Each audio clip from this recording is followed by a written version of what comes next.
اونجایی از وجودت که میگه من میتونم داره خفه میشه. امروز بیاین راجع به چاکرای سوم با هم دیگه صحبت بکنیم، یعنی جایی که خورشید درونت باهات قهر کرده. سلام به همه نورای زندگی. تا حالا اون روزایی رو داشتی که همه چیز اوکیه ولی انگار یه چیزی خاموشه؟ نه ناراحتی، نه مریضی، فقط احساس میکنی که قدرتت رفته مرخصی. اون لحظه ها دقیقاً لحظه هایی هن که چاکرا سومت، یعنی مرکز انرژی، اراده و اعتماد به نفست، رفته یه گوشه نشسته و لب ورچیده میگه که من دیگه کار نمیکنم، چون صاحبم یادش رفته که کیه.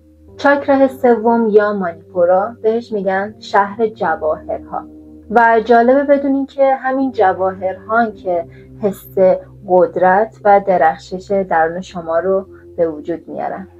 وقتی فعال احساس میکنی که میتونی کل دنیا رو بجنبونی، حتی اگه میخوای یه چای ساده درست بکنی.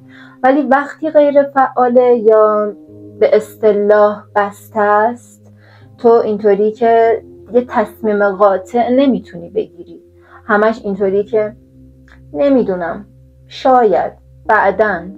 و خلاصه که زندگیت از من میتونم تبدیل میشه به نمیدونم بابا بی خیال، کی حوصله داره، ولش کن. نشونه هاش چیه؟ خیلی شک داری، حتی اگه میخوای یه چیز ساده، یه پیتزای ساده میخوای سفارش بدی یا قهوه میخوای سفارش بدی، همیشه دنبال تایید بقیه به خاطر اینکه از درون به خودت اعتماد نداری. یا برعکسش، یهو خیلی سلطه‌جو میشی به خاطر اینکه از درونت میترسی. و اگه زیاد خسته و بیحالی، احتمالش اینه که خورشید درونت باهات قهر کرده، نه که قهوه‌ای که صبح خوردی بد بوده باشه.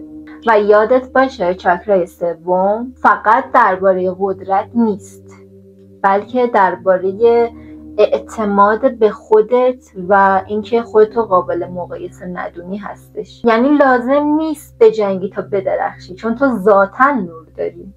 اگه حس کردی که خورشید درونت یکم گرمتر شده، برای من حتما توی کامنت بنویسین و بگو که آخرین بار کی اینطوری بودی که من میتونم، من از پسش برمیام. و اگه خوشتون اومد که حتما دکمه سابسکرایب رو بزنین، به خاطر اینکه توی ویدیوهای بعدی قراره یه سفر خفن‌تری با هم دیگه داشته باشیم و همونطور که میدونین داریم از ریشه میایم به سمت تاج.